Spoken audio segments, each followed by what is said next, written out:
Welcome to Hawaii Business Now on the JPEG podcast. I'm your host, Jean-Paul Gedeon, and today we have a very special panel of guests who are going to be speaking on a nationwide survey that started in Hawaii about commercial rents. Ryan, can you tell us more about this survey? The Hawaii Commercial Rent Survey is designed to better understand the economic impact from government-imposed restrictions.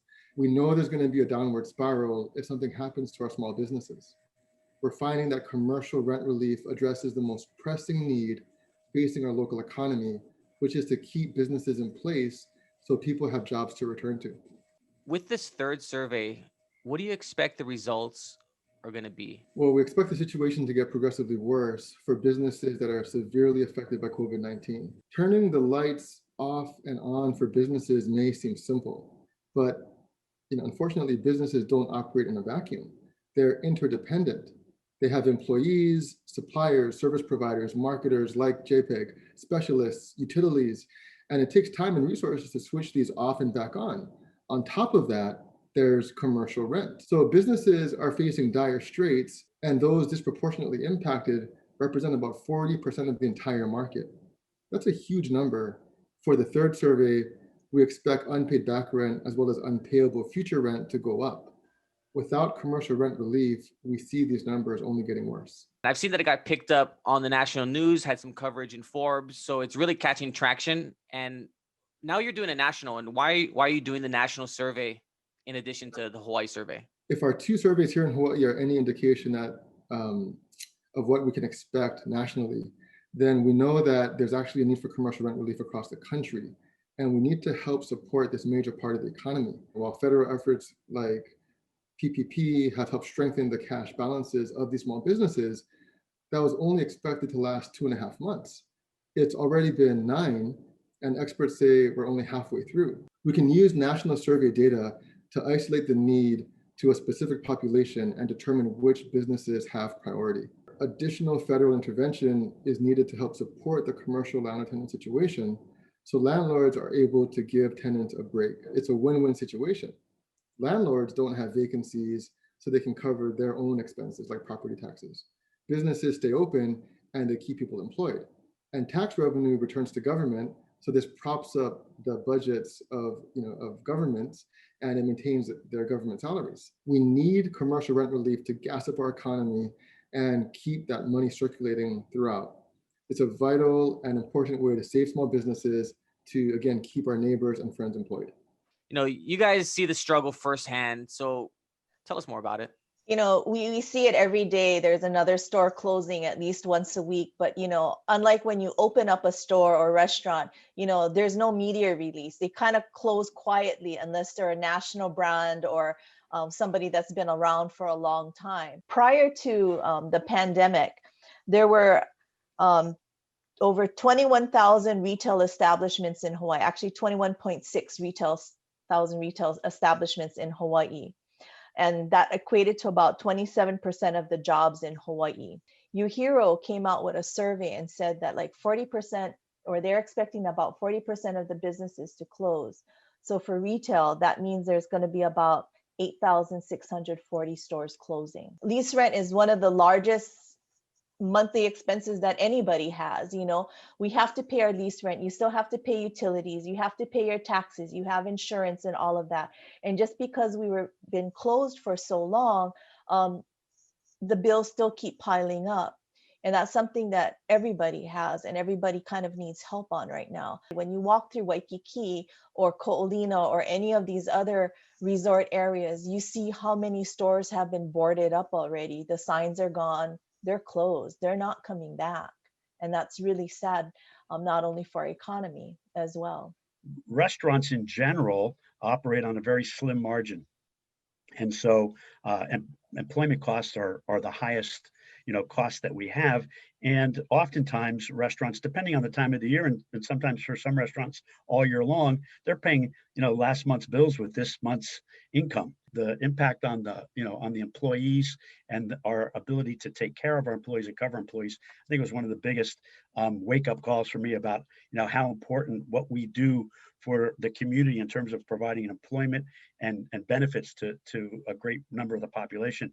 Restaurant industry employs about 90,000 people here in the state, and that's a lot. When your sales drops by 50, 60, 70%, your rent is a fixed cost. And typically in the restaurant industry, I'm not sure about retail, but runs around 10%. Can be anywhere between 8, 12% is the norm. When your sales drops by 50%, your 10% rent then becomes, 20%, 24% and more. And all of a sudden you're operating in the, in the red. And, for a month or two, we can get by. 3 or 4 a little bit, but once you get to 4, 5, or 6 months, it's impossible to sustain that and be able to make rent payments. A lot of restaurants are nearing their cliff, where they'll be back on their own, ability to pay, and without additional assistance from the feds, I think you're going to see more closures. The Restaurant Association is doing its best to keep track of closures. I know Tina mentioned some of the numbers in her industry. Right now, we're at about 50 just for Oahu alone, 50 permanent restaurant closures. Without additional help, additional relief, we're going to see more closures. And I don't know how those landlords are going to be able to deal with those closures, because once a restaurant closes in this market, it's going to be a good long while before it reopens. And that's where I think the landlords really need to think about their long-term best interest. We're not seeing a lot of bankruptcies. And a lot of the reasons is they're just closing their doors and walking away. They're walking away from their lease commitments. They're walking away from their business at hand, just shutting it and leaving. The landlord, unfortunately, is still left to keep their centers operational. They still have to pay their real property tax. They still have to pay insurance. They still have to keep the lights on. So there's some ongoing costs that they're facing. And with the tenants not being open, not being there in business anymore, it creates a real conundrum for them. Trying to get with this landlord-tenant relief opportunity is it enables the tenant and the landlord to get back together and have a conversation to look at how can we restructure the lease rents. And not everyone has deep pockets. I mean, we're seeing landlords raid their child's college funds, raid their retirement, and so forth in order to pay their bills. In working with a lot of these businesses is how can you help them survive? It's more so, how can we defer, principal payments and have it interest only? Can we make a principal and interest deferral for a period of time? How will that get them over the hump? And how can we work with them and potentially their landlord, if that comes into place, to put the two parties together? A small businessman, I tried to pivot and do whatever I could to muster up any business in the beginning. But for the first 6 months, the bottom just fell out because there were no promotions in the restaurants. We couldn't do any samplings in the stores. There's no sporting events. There were no concerts for us to sponsor, no golf tournaments. So literally every way that we tried to market, there was no marketing being done, or we weren't asked to be, to go out there and to promote our brands. But, looking back, I need to thank Ryan, because when he first started this, we collaborated and talked, and he said one of the things that we needed to do was to start the conversations, with our landlords. And I did. And in the beginning, they kind of held fast, and they said, no, we're not doing any relief, no abatements, no, nothing for the first 3 months. And finally they said, okay, we'll prorate it. You won't have to pay for 3 months, but then you have to start making it up. Well, 3 months later, we're still not, the income isn't there, but the rent got increased. But through perseverance and the awareness that Ryan created, I believe that the landlords kind of understand and really saw it. So one of my landlords did come into my office, and on my board next to my desk are all the promotions that we had planned to do from March through the end of the year. And he looked at it and he said, Justin, are all of these done? Didn't happen. I said, yes. He goes, okay, I understand you now. I understand where you're coming from and how bad you've been hurt, over the past several months. So he said, hey, take a picture of that. We're going to put some stuff together, and I'll plead your case to the powers that be. And then finally, after 8 months, my landlord is considering and going to give us a chance to, give us some rent relief. How important and dire is the need for commercial rent relief? Because it stems at the top. It is dire, because that is the number one reason a lot of stores are closing. That's what all this red. They're in the red because of it. A lot of retail owners, especially the smaller ones, they're raiding their kids' college funds, wedding funds, savings, because they can't pay their lease rent. There is a dire need for help. We see it every day where more and more stores are trying to figure out, how are we going to stay open? Yes, it is the holiday season. Yes, we've had to pivot too on how we're doing things, where you can buy online, you can pick it up at the store, curbside. We're seeing a lot more online sales. People are not going to the malls like they did in the past, so it's like, how do you keep getting that foot traffic to come in? We also knew that Black Friday was going to be very different because you had the 50% occupancy. So their sales are a lot longer now. It's all throughout November and December, you're seeing these Black Friday sales. But is that going to be enough to keep these people afloat? And we don't know yet. We're hoping.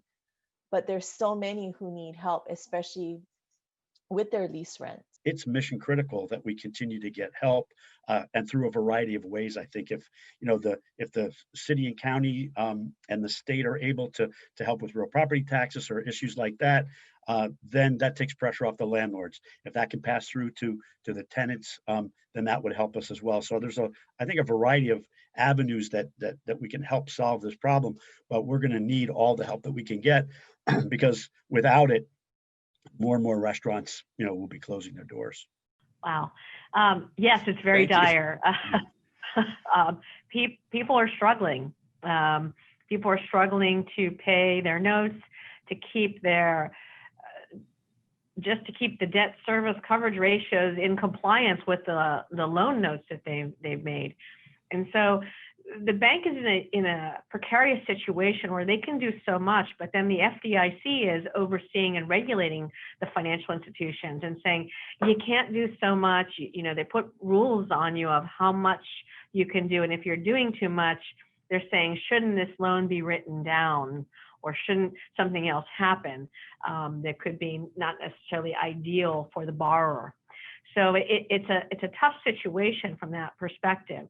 But I must say that all the banks in the island stepped up to help their customers and really looked at the forbearance plans, looked at what can we do? What tools do we have at hand that we can use to help them? When you get both the tenant and the landlord together, many times what we've been doing is trying to get the two parties in a room together to start talking.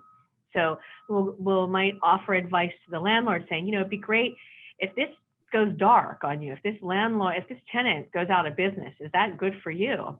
Can you find a replacement very easily? And 9 times out of 10, it's difficult. Again, location is key, but there aren't tons of businesses out there looking to expand and scoop up spaces. It's just not the time for expansion right now. And then with the tenant, it's working through, here's some tools you can use when talking to your landlord of how you can restructure it. So you will, because everyone's trying to make it the best for them. So how can we balance that out? And that's the name of the game, is everybody has to cooperate. And there is a huge need, to answer your question, a huge need. Like trying to operate your business with one arm tied behind your back and you're going into the ring with a heavyweight fighter. It's going to be a challenge. In our discussions with our landlords is that not only, would the landlord not have the income that they would be receiving from the rent that we pay, but then they would be responsible for real property tax, because triple net leases are pretty much the standard. And so there's a pretty big exposure for landlords. If they lose a tenant, not only would they lose income, but then they become responsible to pay income. And in particular with the family properties that we're looking at, that's a real hardship on a family that's looking at that money for, retirement income or what have you. So it's a real challenge. Just so that your listeners know, the first 2 survey reports can be found on my website at ibmhawaii.com. And if I can also comment on your previous question about the need for commercial rent relief by just quickly reviewing the results of our second survey, because this really emphasizes why it's so important for your listeners to participate and to complete the third survey to help so we can pronounce this need even further. During our second survey, the results were sobering. Over 80% expect revenue to decrease this year and next year. Okay, we broke the survey into 2 time periods. During the first 6-month period from March to September, 40% have not paid rent in full and 10% have not paid rent at all. Only 11% received rent reductions from their landlord. Moving to the forecast period from October to December, 1 in 4 businesses expect to miss full rent from now through the rest of the year. Only 5%, like we talked about, were able to restructure their lease. And we keep going back to this rent restructuring because this is what will allow businesses and landlords and banks to set new expectations and to wither through and to emerge out of the pandemic together. With the extreme drop in tourism, I mean, we've all seen the effects, but if we could also start back with you, Tina, in your retail merchants of Hawaii, all of your members, how's the drop in tourism affected all of them and this chain reaction that has started? You know, tourism is so prevalent here in Hawaii, and we're all so dependent on it. It's kind of like the story of that $20 bill. You know, the tourist comes to Hawaii and pays for their room with the $20 bill. The hotel pays the front desk worker with the $20 bill. The front desk worker takes that $20 bill and buys a plate lunch.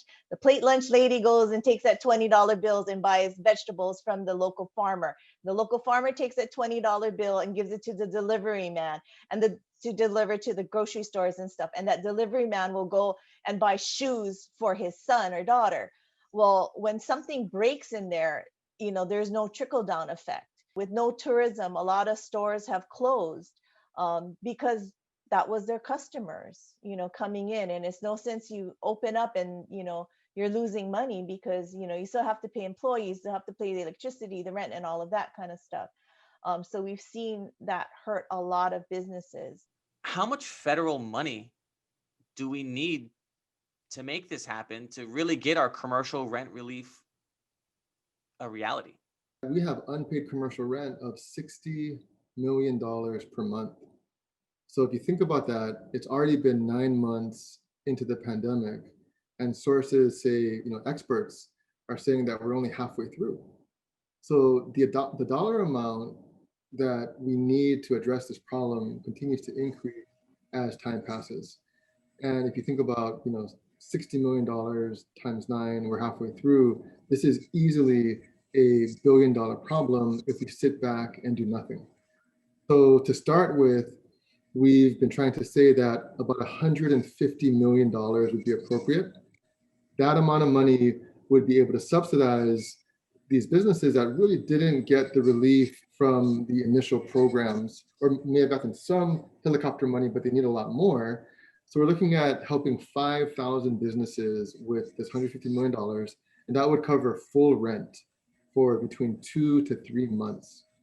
And now you're able to support somewhere between 40 to 80,000 employees, and there would be this trickle down effect or this domino effect to improving the economy, because this means so much more tax revenue for the state of Hawaii, as well as the counties, and that's going to prop up our government budgets. Brian, with the results that you're getting from this survey, which can be found on ibmhawaii.com, I filled it out. I received it from our credit union.